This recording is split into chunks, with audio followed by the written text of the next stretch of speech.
Hi friends, ఎవరైనా మన ఛానల్ని ఇంతవరకు సబ్స్క్రైబ్ చేసుకునే వాళ్ళు ఉంటే ప్లీజ్ సబ్స్క్రైబ్ చేసుకోండి ఫ్రెండ్స్.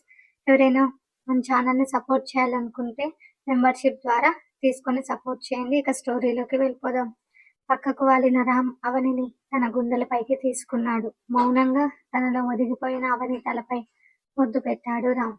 ఎంతసేపటికి తనకు నిద్ర రాకపోవడంతో అవనిని చూశాడు. నిద్రలో ఉందేమో. చిన్నగా పెదవులు ఓపెన్ చేసి నిద్రపోతున్న ఆమెను చూసి కింద పెదవిపై బొటనవేలితో స్మూత్ గా నిమురుతూ వీపుపై ఉన్న తన చెయ్యి ఆమె నడుముపైకి చేరుతుంటే ఉదయం లేచి అవని పని అంతా చేయడం గుర్తు రాగానే తన చేతిని వెనక్కి తీసుకున్నాడు రామ్. అవని చెంపపై చేయి వేసి, నీకు దూరంగా ఉండాలంటే కష్టంగా ఉంది. ఉదయం లేచి ఆ స్టవ్ దగ్గరే పడుండే నిన్ను కష్టపెట్టాలంటే బాధగా ఉంది. ఎలా చావాలే నీతో? ఇవన్నీ వదిలే అంటే అలుగుతావు. అయినా ఇదంతా నా తప్పే. అన్నీ నీ చేతి రుచి బాగుంటుందని నేనే బలవంతం చేశాను. ఇంటికి వెళ్ళాక అమ్మతో అత్తతో మాట్లాడతా అనుకుంటూ నిద్ర రాకపోవడంతో అక్కడే ఉంటే అవనిని డిస్టర్బ్ చేస్తాడని అర్థమై తన పంచె తీసుకొని నడుముకి చుట్టుకుంటూ పైరు దగ్గర కూర్చున్నాడు రామ్. ఇంకా కూడా తనని చుట్టుకొని ఉన్న మల్లెల వాసన వీడకపోవడంతో అంతవరకు జరిగిన తమ కలయిక గుర్తుకొస్తుంటే నవ్వుతున్న రామ్ అన్న అవని పిలుపుకి వెనక్కి తిరిగాడు. ఓయ్, నిద్రపోలేదా? అన్నాడు అవని బ్లాంకెట్ కప్పుకొని బయటకి తొంగి చూడడంతో నవ్వుతూ. మెలకువ వచ్చింది అంది అవని. వస్తావా బయటికి అని రామ్ అనడంతో 5 minutes అని పక్కన ఉన్న చీరని అందుకుంది అవని. వెలుగుతున్న మంటల్లో టెంట్ లోపల ఉన్న అవని నీడ టెంట్ పై కనబడుతుంటే మొదటిసారి ఆమె నీడను చూసి కూడా చెమటను పట్టించుకున్నాడు రామ్. అప్పటి వరకు కంట్రోల్లో ఉన్న రామ్ అవని దగ్గరకు వెళ్ళాలి అనుకునేంతలో అవని బయటకి రావడంతో అలాగే కూర్చున్నాడు. లంగాపై తన షర్ట్ వేసుకున్న అవనిని చూసి నవ్వుతూ ఇలారా అన్నాడు చేయి చాపుతూ. రామ్ చేయి అందుకొని అతని పక్కన కూర్చున్న అవని మాటలలోనే నిద్రపోతే ఆమెతో పాటు అలాగే నిద్రపోయాడు రామ్. ఎండ చురుగ్గా తగలడంతో ఇద్దరూ కళ్ళు తెరిచి తాము ఎక్కడున్నారో చూసుకొని చిన్నగా నవ్వుకున్నారు. అంతలో తనకు దగ్గరగా ఉన్న రామ్ శరీరంలో వేడిగా సెగ తగులుతుంటే అవని పెదవులపై నవ్వు దూరమైపోయింది. రామ్, ఫీవర్ వచ్చిందా అంటూ వేగంగా పైకి లేచి రామ్ మెడపై నుదుటిన చెంపపై చేయి వేసింది అవని. అలాగే ఉందే అని రామ్ కష్టంగా పైకి లేవడంతో నైట్ కూడా బానే ఉన్నావుగా అంది అవని టెన్షన్ పడుతూ. అవి ఏం కాలేదు, నువ్వు టెన్షన్ పడకు అని రామ్ అవనిని పట్టుకుంటే రామ్ని డీప్ గా గమనిస్తూ ముందు వెళ్ళి స్నానం చేయి అంది అవని. ఏమైందే అని రామ్ అంటే నా మాట విను అంది అవని. సరే బట్టలైనా తెచ్చుకుంటానని రామ్ అంటే అవసరం లేదు, అవే తడిపి వేసుకొని కార్ దగ్గరికి వెళ్ళాక మార్చుకో అంటున్న అవనిని అసహనంగా చూశాడు రామ్.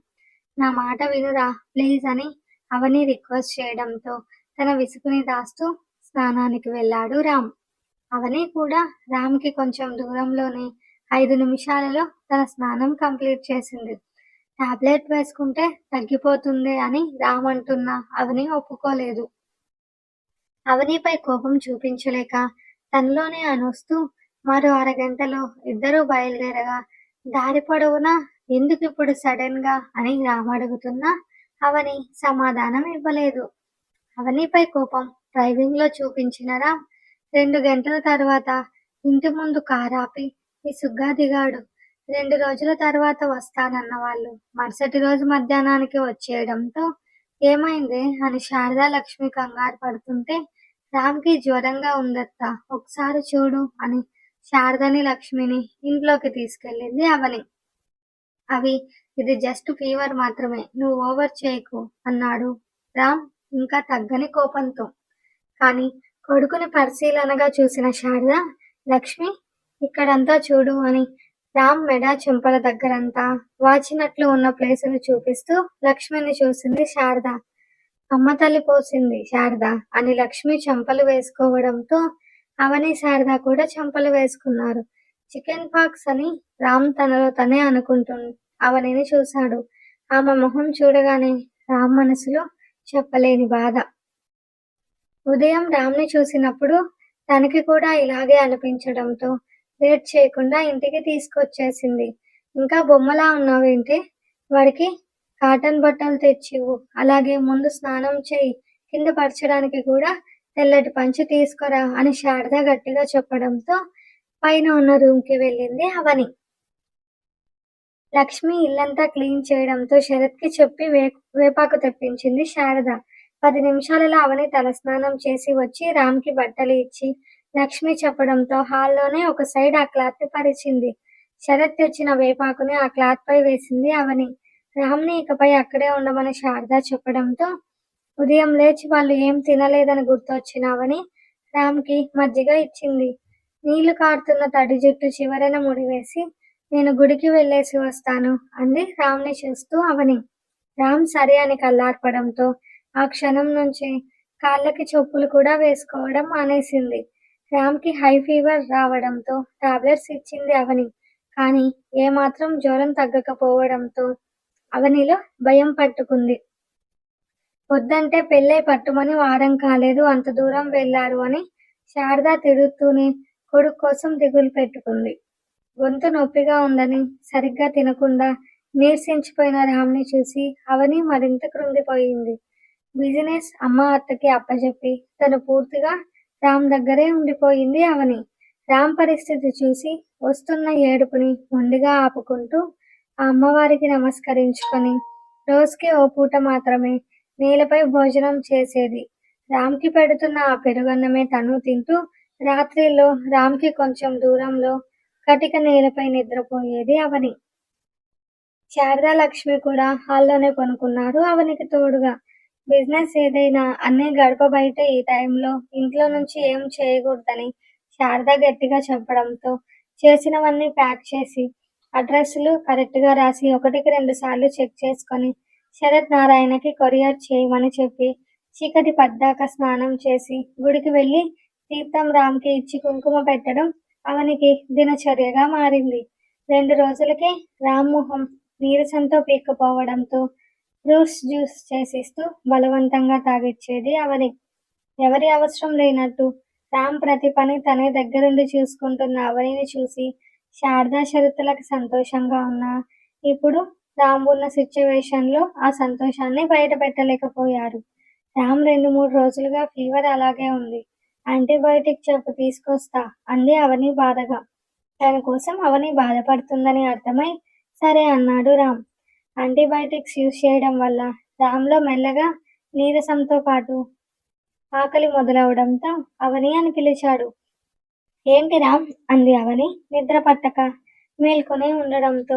ఆకలిగా ఉంది, కళ్ళు కూడా తిరుగుతున్నాయి అని రామ్ అనడంతో ఏమన్నా తింటావా అంది.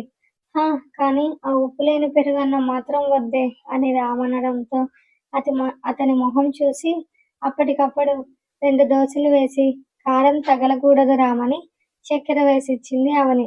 కానీ రామ్‌కి తెలీదు. రోజులో ఓ పూట మాత్రమే తినే అవని కూడా ఆ ఉప్పులేని పెరుగన్నమే తింటోందని. వాష్‌రూమ్‌కి వెళ్ళాలి అని నీరసంగా రామ్ ఉందనడంతో హాల్లోనే ఉన్న కామన్ వాష్‌రూమ్‌కి తీసుకెళ్ళింది అవని. కడుపులో 2 ముద్దలు పడడంతో 3-4 రోజులుగా సరిగ్గా లేని నిద్ర ఆ క్షణం రామ్‌కి ముంచుకు వచ్చింది.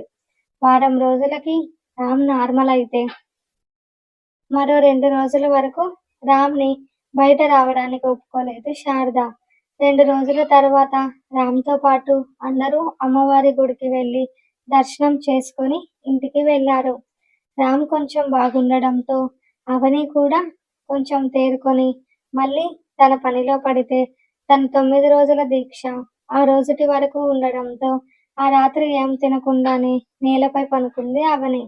ఇప్పుడు కూడా ఇక్కడెందుకే అని రామ్ అడుగుతుంటే నీకోసం అది ఈ 9 రోజులు అమ్మవారికి మొక్కుకొని దీక్షలో ఉనింది రామ్. చీకటితో లేచి ఎవరి మొహం చూడకుండా అమ్మవారి అభిషేకంకి వెళ్ళేది. అభిషేకం తీర్థం నిద్ర లేచాక మొదట నీకే తాగించేది. రోజుకో పూట మాత్రమే నువ్వు తినే ఆ పెరుగన్నాన్ని కటిక నేలపై తిని నిద్రపోయేది రామ్. మీరు కొట్టుకుంటూ అల్లరిగా ఉండడం చూసి ఎలా ఉంటారో అని మాలో చాలా దిగులుగా ఉండేది. కానీ నువ్వు అవని అవన్నీ దూరం చేశారు. కానీ ఈ పిచ్చిది మాత్రం నీ వలన బాధపడితే నేను ఒప్పుకోను రామ్. నీ వలన తను బాధపడే పరిస్థితి రాకూడదని శరత్ శారద అనడంతో రూమ్ నుండి బయటకు చూశాడు రామ్. మౌనంగా అవని నిద్రపోవడంతో డిస్టర్బ్ చేయకుండా ఆమె పక్కనే నిద్రపోయాడు. అవని, నేను ఓ మాట చెబుతా వింటావా అంది శారద. నేను చెప్తా ఉండు శారద అని అక్కడ వాళ్ళు ముగ్గురు మాత్రమే ఉండడంతో నువ్వు రామ్తో కొన్ని రోజులు దూరంగా ఉండు అవని అంది లక్ష్మి. అవని అర్థం కాకుండా ఇద్దరిని చూస్తుంటే రామ్కి ఇప్పుడు పైకి తగ్గిన లోపల అలాగే కొన్ని రోజుల పాటు ఆ లక్షణాలు ఉంటాయి అవని. ఇలాంటి పరిస్థితుల్లో కలయిక అంత మంచిది కాదు అని అవని చెంపపై చేయి వేసి, కొత్తగా పెళ్ళైన మీకు ఇలా దూరంగా ఉండమని చెప్పడం నాకు కూడా చాలా కష్టంగా ఉంది అవని. కానీ మీ మంచి కోసమే చెబుతున్నా అంది శారద. ఇప్పుడు నేనేమన్నా అత్త? ఎన్ని రోజులు ఉండాలి అంది అవని. ఓ నెల రోజులు ఉంటే మంచిది అంది లక్ష్మి. ఇలాగే ఉండాలా హాల్లో అంది అవని. అవసరం లేదు అవని, మీరిద్దరూ దూరంగా ఉంటే చాలు అని శారద అనడంతో నువ్వు బాధపడకత్తా, నేను రామ్తో మాట్లాడతాలే అనింది అవని.